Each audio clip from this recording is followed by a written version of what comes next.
All right, guys, we are back for more Fargo. All right, we're on episode 3. You're saying you couldn't handle some girl? 100 pounds soaking wet? Huh? This half-wit shot up a filling station outside Beulah. Look, here's what I'm going to say about that. All right, you know, if you go and look at someone like Bruce Lee, right, he was taking down guys that were 3 or 4 times bigger than he was. You know what I'm saying? Size is not everything when it comes to survival. You know, if you look at, you know, a woman, right, with a shotgun, does it really matter that she's not, a 300-pound dude? You know what I'm saying? It doesn't really. All right. So I did see a picture, all right, it was either on YouTube or somewhere, that it shows her with a shotgun. All right. So I do know that she does end up getting the shotgun she was asking for. All right. And it's just as simple as that. Survival instincts, knowing how to, defend yourself. That's what really matters when you're talking about things like this. All right.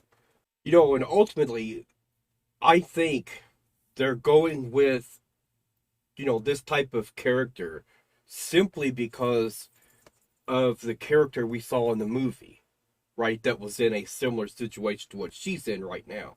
Like, she tried to fend them off, but she didn't have like any, survival instincts, right? Any ability to, you know, come out of that situation unscathed. She didn't have any of that. This girl, on the other hand, is totally the opposite, right? Like, just look at how her character changed when she was confronted by her mother-in-law. You know what I'm saying? I mean, it's like she is not one to mess with. All right. And just how much of a badass she's going to be when she gets a shotgun, that's going to be unreal. You know what I'm saying? Put a hole in the leg of another? And this re... And that was the dumbest thing he could have done. All right. His survival instincts are like none. All right. I mean, I guess he did the right thing by running away from that situation because he knew, he was outnumbered, he was outgunned, and he just saw his partner get shot to death. So, of course, he's going to be like, hey, wait a minute, I need to get some distance here from these guys because they're about to wipe me out, right? I get that. But then it's like that all goes away in his logical thinking and reasoning here, right? And he's going to go and stand in the light where he can be seen. His opponents are standing in the dark where they cannot be seen. And he's sitting there looking around like he's going to see them and be able to do something to them. That did not make any sense at all. All right. He should have immediately went in that store. And I watched another reactor do reactions to this, right? And they were absolutely right.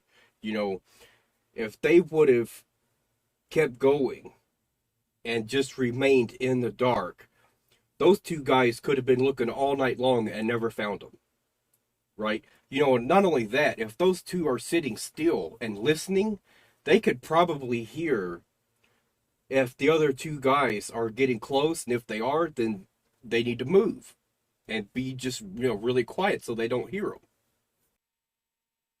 And then looked like there was some woods out there, I think. And if there was, then go running, pretty far out in the woods and climb a tree, right? At least then, you can see what's going on. But the other guys, they're not going to be looking up in the trees. Or at least you would hope so, right? But at least that would have been some kind of strategy. After he ran away from the shootout, his strategy was non-existent. All right. You know, if she hadn't have been there, he would have been sitting on the floor, propped up against the shelf, and what? Ask them not to shoot him? That would have been his strategy. You know what I'm saying? Why you want the tiger? She's my wife. She made vows to me. Consider it a debt, unpaid, leaving me in limbo. See, she hid from me 9, 10 years. Also, I didn't realize at the time that at the end of the second episode that Joe Keery was not with his dad, right? So I thought John Hamm had actually got killed at the end of that episode. All right. Unfortunately, I was wrong. All right. You know, that would have been really surprising to kill off a major character like that right off the bat. So we know he's going to be around for probably the last few episodes. All right. And Joe Keery as well. Now, look, it's hard not to root for Joe Keery. You know what I'm saying? It really is. He's playing a villain. He's playing a horrible person, right? But I hate to see anything bad happen to him because I like the actor. You know what I'm saying? I don't like the character he's playing, but the actor is phenomenal. All right. Also, looks like she might be on an Android phone, and I don't know anything about like Apple or anything like that. All right. But here's an experiment you can do, right? And it'll just go to show you how easily she could have got that picture back. All right. So go and delete a picture, a video, anything like that. And then go and get an app, disk digger, you know, disk recovery, anything like that. And guess what? More than likely, it's going to pull that thing up and you'll be able to recover it. All right. So that's all she has to do. All right, the truck goes in a ditch. Alvy behind the wheel. Tell Bruno to report the cause of death as accidental. Then you go to his fiance's and break the news. Look at that crap, y'all. Like I said, the corruption. All right. When cops are able to pull strings like that, all right, that's not a town you want to live in. You know what I'm saying? You know, and here's what I'm going to say. That right there, if the FBI wants to get this guy dead to rights, that's the first place to look. What are you gonna do? Don't worry about what I'm gonna do, all right? You're 0 for 2 here. From whiskey. Can't be too careful. Twins still up? They're in the bath. Sit down. I want to see my man. I just want to say goodnight first. You know, you can just tell a lot just by the expressions she's making. You know what I'm saying? She's not comfortable. She's not happy. All right. You know, you really have to pay attention. You know, and no man should ever, you know, be okay with a relationship like that. You know, and then a lot of people are going to say, why not just leave? Right? Like, you don't have to stay there. The problem is you have to think about the fear, right? Especially with this guy being a sheriff and being in law enforcement. Look at what happened with Dot. You know what I'm saying? Dot thought she was in the clear. He wasn't ever going to figure out where she was. All right. But then, you know, things go bad. She gets her fingerprints in the system, and there you go. So that's going to be something that's going to be on her mind if she ever decides to try and run. And it is just a horrible feeling. You know what I'm saying? You know, how could anyone be okay with installing that level of fear in another human being? You know what I'm saying? It's crazy.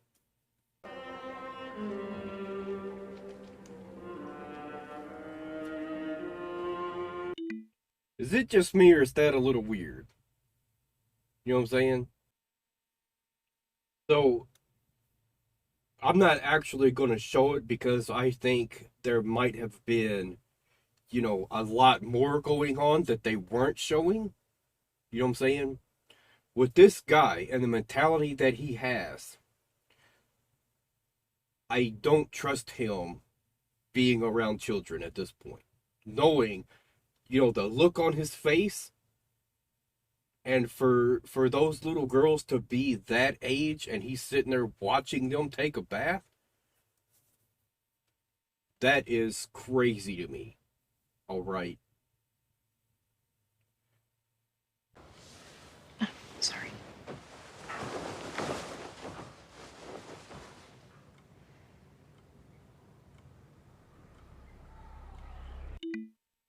Now, y'all see that level of fear, right?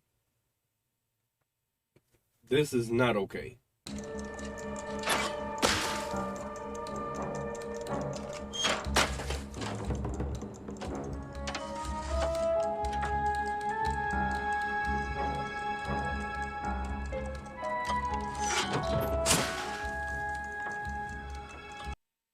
Now look, surely she knows that's only a temporary fix. You know what I'm saying? It's not going to take long before someone who's familiar with the area, you know what I'm saying, drives out there and says, hey, wait a minute, the signs are different. So what's going to happen then? They're going to call the city. The city's going to come out and they're going to say, the signs are different. You know, we need to fix this. All right? And they're going to fix them. You know, it really, like, I get the idea behind it, but it's like, is it really worth the effort? Because of how small of a window of a temporary fix that's going to be. You know what I'm saying? It's not worth the effort. If you were going to go through that much trouble, right, I would just move. Find, you know, someone you can, you know, pack up and stay with for a little while, right? Scotty signed off on it. Ooh, maybe we can find something for the costumes at Gun World. Bulletproof vest and the like. I'm gonna write that down. This is actually pretty clever. You know what I'm saying? So, like, all of the supplies that she's wanting to get to defend herself and her family, right? She's now, like, incorporating those things, those elements into Halloween costumes, right? That is really clever on her part. You know, the other thing I would say, too, he needs to grow a backbone, all right? You know, he is going through life letting everyone dictate to him what he needs to be okay with. All right. He needs to be his own man and stand up and say, hey, wait a minute. We ain't doing that. So he definitely needs to get a character arc in here somewhere. Uh-oh. Get out of there very quickly. Fast as you can. Go. Don't go up there. She should have ran out of the house. Go to a neighbor's house or something. Call the police. Tell them someone is in my house. All right. I could hear them walking around up there. You know what I'm saying? Come on now. Oh, okay. It's this guy.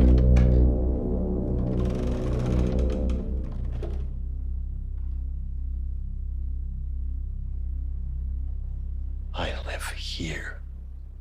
Now.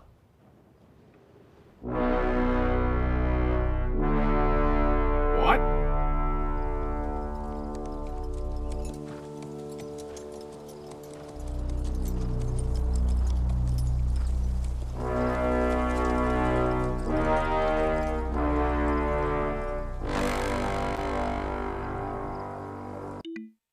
I think they've taken some elements from The Shining. You know what I'm saying? Very similar tone and atmosphere they're creating right now. So this is getting good. All right. I have no idea what's getting ready to happen. How about the Heckler 416? Gas operated, short stroke piston. Shoots 850 rounds per minute. Well, 800 rounds per minute. And a handgun. And do you want to get both of these? Maybe the Desert Eagle. Oh.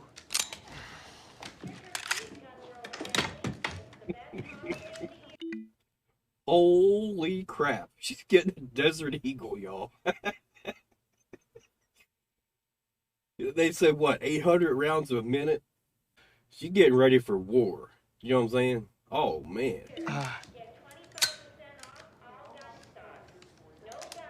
And he's just sitting there like, who did I marry? Ammunition. Yeah, sure. Of course, there's the mandatory waiting period. Well, we run the check, make sure you're not psychopaths or, socialists. That last one's a joke. No. Oh. Our home is not safe right now. Yeah, listen, I hear ya.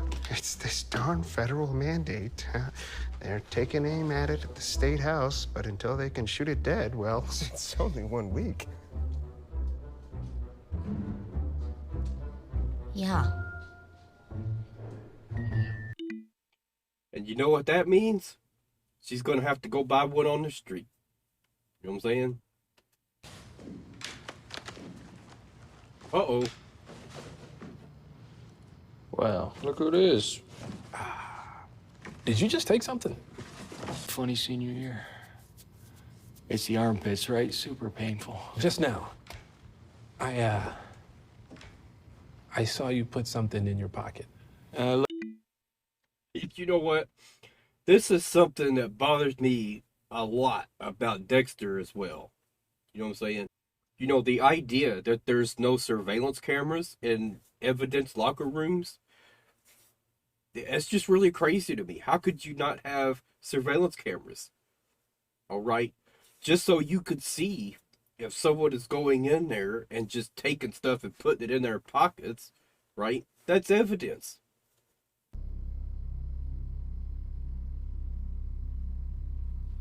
I took your mom out for dinner. She gave out that ass like a coupon. On coupon day.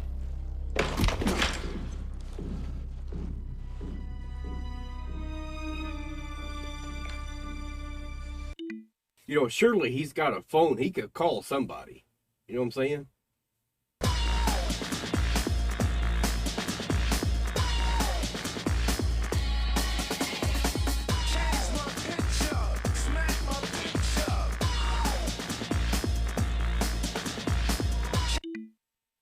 And they have no idea what they're walking into. You know what I'm saying? Here we go. Mom, you coming? Yeah, right behind you, Squirt.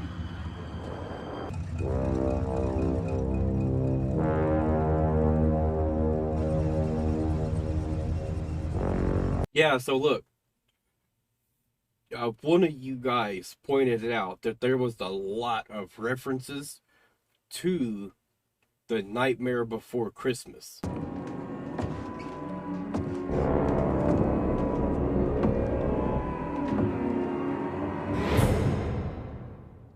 Oh, is that it? Nope, almost thought that was it, y'all.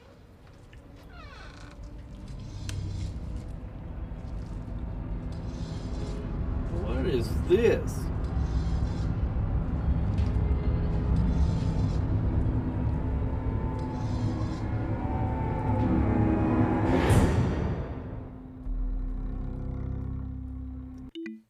Really bizarre, y'all. So look, you know, this person we saw at the very end, it looked like they were the ones, you know, that was doing some kind of ritualistic, maybe Satan worshiping kind of thing, what they were doing, y'all. And then we don't know what house they were going into. Didn't look like it was Dot's house, right? You know, it's something else, you know, that I'm just thinking about now. He was calling her a different name. So apparently she actually changed her name to get away from this guy. You know, and the mother-in-law, I don't remember what her name was, but she was absolutely right. All right. She is a wolf in sheep's clothing. You know what I'm saying? She is a fighter. You know, and I love to see it. So I can't wait to see what's going to happen next. All right. I really don't want anything bad to happen to Dot's family. You know what I'm saying? The rich snobs, on the other hand, like, they're just not good people. And something else I was thinking about too, John Hamm's character, right? Like, if they ever come in contact with her step parents, right? That's going to be a huge problem for them. Because if you think about it, from their point of view, the man is supposed to be king of the household, right? The woman isn't supposed to be in charge of anything. And yet, you look at their dynamic, she's the one in charge. She's the one sitting at the desk. You know what I'm saying? So this is her operation, right? So if those two entities ever collide, it's going to be bad. And in that situation, then yes, I'm going to vote for the rich snobs. You know what I'm saying? I don't think they're great people. I think they value money over, common decency, right? So, all right, that's it for now, y'all.